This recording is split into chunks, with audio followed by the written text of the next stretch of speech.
There are dozens of wine regions in Spain. Well-known regions include Ribera del Duero, Rueda, Rioja, Rías Baixas, and Jerez.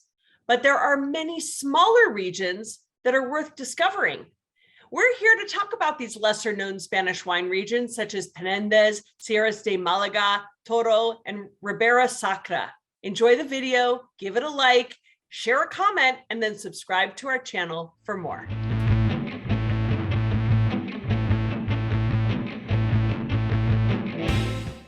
Located in the northeast of Spain, Catalonia is home to the DOs of Catalunya, Cava, Costeras de Segre, Jumilla, Montsant, Priorat, and Penedés. While Cava is well known for sparkling wines, D.O Penedés is one of the most famous DOs. Sitting in the Spanish coast, Penedés is bathed by the Mediterranean Sea, and it has many organic vineyards and produces a number of wine styles with native grapes. Xarello is both native to the region and the most planted grape of both white and red in the region. As a flagship variety of Penedés, it can be found in both young, unoaked, early maturing wines or more powerful, full-bodied examples that balance crisp acidity with an added textural richness brought about through oak fermentation and or lees aging. Well, today we have a traditional method sparkling wine from Bodegas Emendis Robert de Nola, Cava. This is a Penedés that is $18, but what's really interesting is this is a blend of 50% Xarello, 25% Macabeo, 25% Paraleda, and the wine spends 14 months in bottle. So this is what they say, and Cindy, you'll have to tell me. They say that Xarello gives the body and structure. The Macabeo gives the elegance, finesse, and the delicate bitter notes with aromas of sweet white fruit. And the Paraleda completes the blend with the light, refreshing citric acidity. So what do you think? Well, I think that's true because each of those three grapes, which are indigenous to the area, bring some special affects to this wine. It is absolutely. I mean, I do totally smell the kind of citrus and stone fruit notes. Definitely. It's incredibly structured, lovely aromatics. Oh, wow. Really soft bubbles on the palate, really delicate, soft bubbles, and a creaminess that comes in with that. Definitely the creaminess and bright acidity, but it's not like overpowering and just like, oh my gosh, it's just super acid. You can still feel the fruit in this. Rounded, elegant. Wow, it's very, very nice. Beautiful wine. I love the nose on it, but I also like that it's very delicate on the palate, that it's something really fresh. Agreed. And almost a little raw almond on the after. Exactly. It's some sweet fruits too, and raw almonds. I mean, it's just such a nice blend of those three grapes in just the right way. Beautiful. Absolutely. Well, now let's head to the southwest of Spain in the region of Andalucia, where Sierras de Málaga was established as a DO in 2001, making it one of the newest in Spain. Andalucia is known for the world-famous fortified wines produced in the DO of Jerez and Montilla Moriles, as well as DO Málaga, but Sierras de Málaga offers dry options. Sierras means mountain ranges in Spanish, and the region is bordered by the Mediterranean Sea to the south, the mountains to the east and west, and a river to the north, and has a climate that is hot and dry. That's right. Sierras de Málaga is often referred to as Málaga y Sierras de Málaga. Both regions produce wines from Moscatel. While Málaga focuses mostly on naturally sweet wines named after the DO, the Sierras de Málaga only produces dry styles. And this is one of them that we're going to taste right now. Victoria Ordonez 2018 La Ola del Melillero, Sierras de Málaga. $16. It's beautiful in the glass, as you of course would expect. It's 70% Pedro Jimenez and 30% Moscatel. It's a blend. So it's beautifully straw in color. You know, it's interesting because Pedro Jimenez is one of the primary grapes of Jerez, of sherry, of course. Making a very very rich, sweet style of sherry. Yet this wine is nothing about rich and sweet. Exactly. It's dry. And I love that, yet another wine style. So Right. the nose is the delicate aroma of the white flowers, fresh. Very subtle nose, very, very Mhm. subtle nose. I love its acidity. It's really integrated. It doesn't jump out at you and not snappy and vibrant. It's just very well integrated. What do you think about palate profile? Well, I think that it's interesting because, again, like we were saying a second ago, that Muscatel is such an aromatic grape, and there's a little bit in there, and the PX, has the freshness, but is, I think of it as usually in this kind of rich sense of sherry. But right, I just love that it's got such a soft nose, and that follows on the palate, that there's this lovely texture. The acidity is there, but there's a freshness that's more, I think, from like a salinity than it is about bright acidity. exactly. I think that's the surprising. chalkiness. Yeah, that's the surprising part for me, that I expected more that pop of acidity. This is so well balanced. That gives it the surprising factor. Yeah. But I love that we opened it very chilled, which I think is optimal. And I think seafood, fish tonight would be perfect with this wine. I love Absolutely.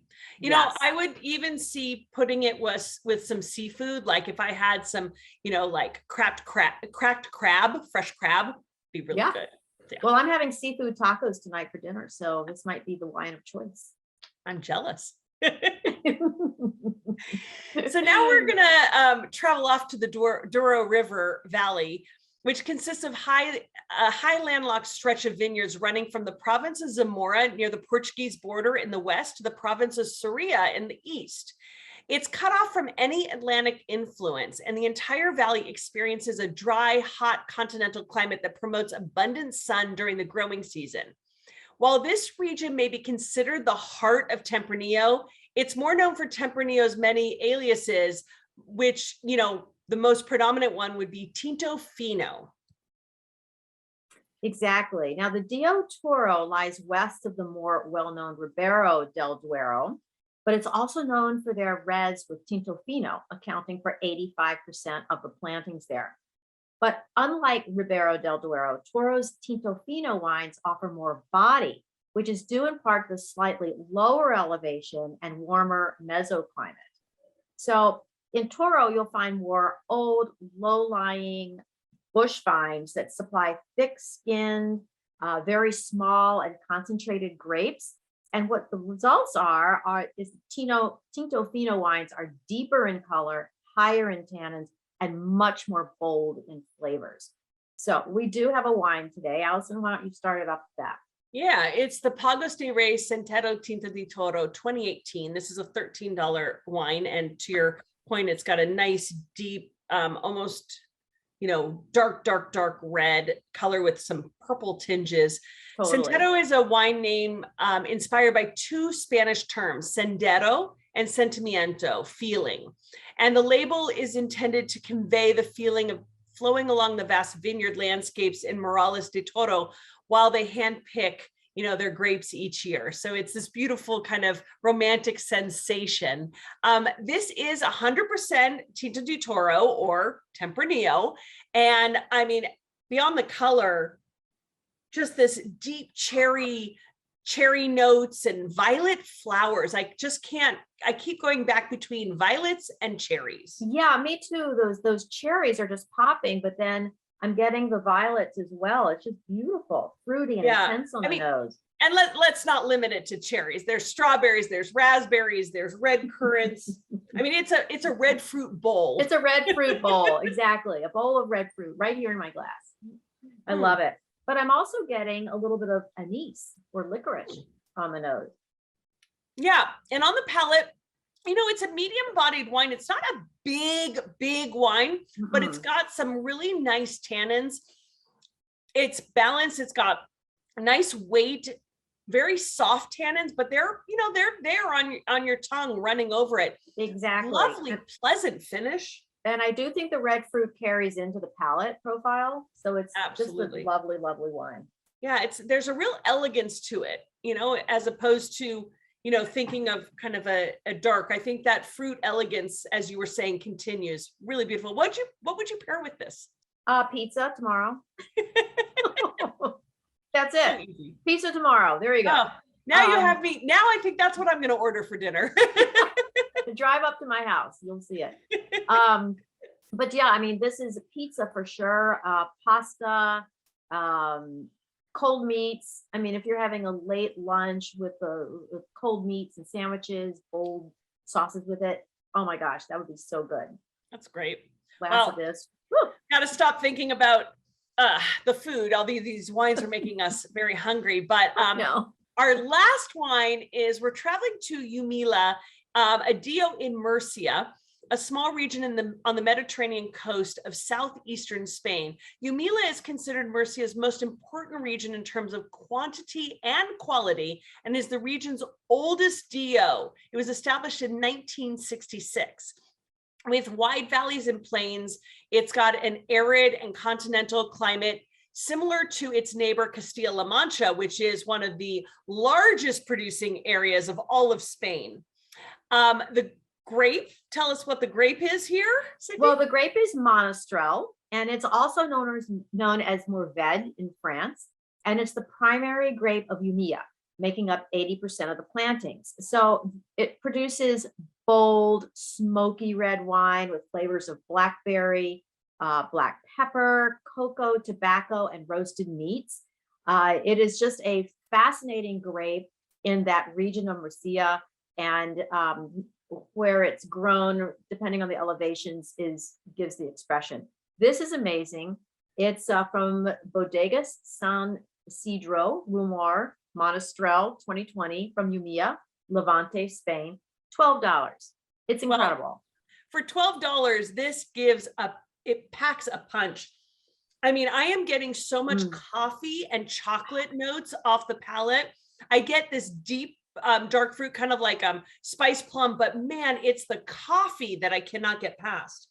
Well, I can't get past the balance between tannins, acidity, flavors, and alcohol. It's got it all. This is just one of those, you just close your eyes and you go, this is wonderful. Literally, I could drink this on its own, which is surprising because a lot of red wines you can't, but I could just simply drink this on its own. It's just beautiful.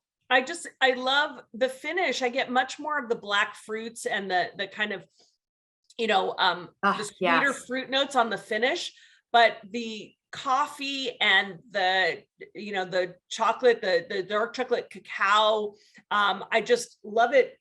I can kind of see where that gaminess comes in, and I think it's because it makes me want to have like something meaty when I drink this. Yeah, like a barbecue, like just fire up the grill and let's get started. But I agree that the dark fruits that are throughout the nose, the palate, the finish is lovely. It's lingering.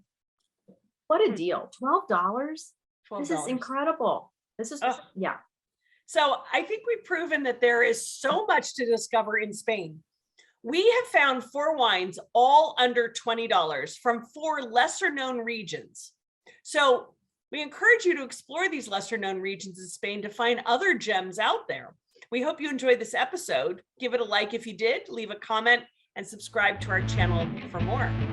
Cheers. Cheers.